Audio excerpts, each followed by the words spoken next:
మారేడు చెట్టు విశిష్టత. మారేడు చెట్టు శివుని స్వరూపమే. శివునికి బిల్వ వృక్షానికి తేడా లేదు.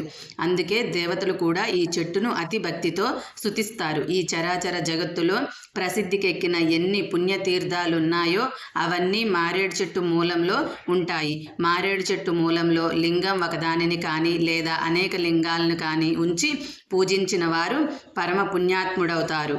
శివుని సన్నిధిని పొందగలుగుతారు. మారేడు చెట్టు క్రింద స్నానం చేసిన వారు సమస్త పుణ్యతీర్థాల్లో స్నానం చేసిన మహాఫలం పొంది పవిత్రుడవుతాడు. గంధ పుష్పాదులతో మారేడు చెట్టు మొదలును పూజించిన వారు శివలోకంలో శాశ్వతంగా ఉండగలుగుతాడు. మారేడు చెట్టు దగ్గర దీపం వెలిగించిన పుణ్యాత్ముడై తత్వజ్ఞానం పొందుతారు.